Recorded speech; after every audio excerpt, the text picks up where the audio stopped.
Une bagarre de jeunes dans le RER en gare d'Ozoy-la-Ferrière. Ce sont des coups de hache qui ont été donnés. 4 personnes blessées, 2 grièvement. On va vous expliquer tout cela avec Alexandra Gonzalez, la chef adjointe du service police-justice de BFM TV. Alexandra, qu'est-ce qu'on sait de cette affaire ? Alors, assez peu de choses pour l'instant. Ça s'est passé vers 8h ce matin. Plusieurs jeunes qui se sont... Alors, je dis jeunes parce que, visiblement, d'après les témoins, les protagonistes avaient un âge assez jeune, mais ils n'ont pas encore été identifiés. Se sont bagarrés avec d'autres dans une rame du RER E en gare d'Ozoy-la-Ferrière, en Seine-et-Marne.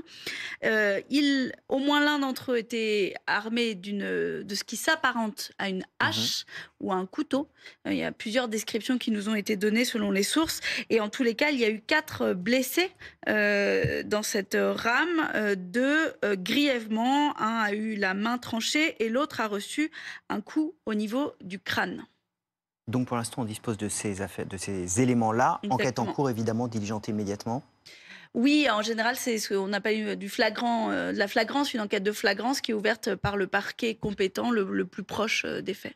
Donc des faits extrêmement graves avec une attaque avec une arme blanche, un couteau, une hache. En tous les cas, d'après les premiers éléments qui restent à confirmer, il ne s'agit pas d'une attaque terroriste du tout, mais plutôt d'une sorte de vengeance, puisque d'après, et encore une fois, tout ça doit être confirmé, mais d'après les premières informations, les jeunes semblaient attendre une rame en particulier avant de monter dedans. On suit évidemment tout cela. Reda Bellage est aussi avec nous. Bonjour, vous êtes porte-parole Île-de-France du syndicat de police Unité. Reda Bellage, est-ce que vous avez quelques informations supplémentaires? On est évidemment au tout début de cette affaire et ça appelle à la prudence. Non, votre collègue Alexandra Gonzalez a absolument tout dit. On a en effet 8 à 9 individus qui attendaient apparemment une rame bien spécifique. Donc on sait que c'était préparé.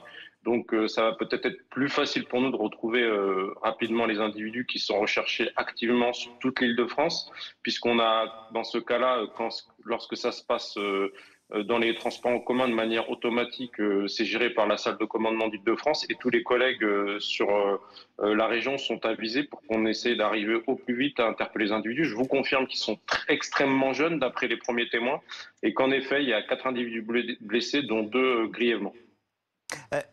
Dans les rames de RER, dans les gares, il y a des caméras de vidéosurveillance. Vous avez là, a priori, une aide précieuse pour pouvoir identifier ces personnes ?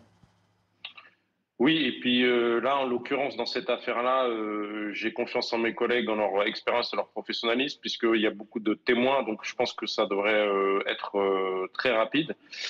Mais ce qui est plutôt effrayant, c'est l'âge des victimes et puis surtout l'horaire et le fait de préparer ça. On est plus d'habitude, vous savez, on est plus dans des actes en fin d'après-midi ou en début de soirée.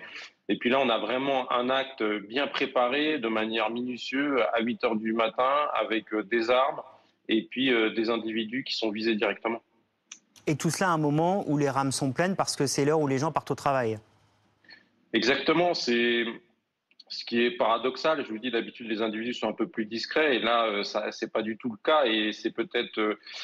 leur âge, ça va peut-être confirmer en fait les premiers témoignages, c'est que c'est des individus qui sont extrêmement jeunes, l'âge à peu près, d'après les descriptions, l'âge de collégien. Mais voilà, donc oui, on n'a pas l'habitude de ce type de fait dès la matinée. Et puis les rames étaient bondées, il y a beaucoup de gens qui sont choqués sur place. Et puis les blessures sont surtout très très impressionnantes et les armes utilisées également.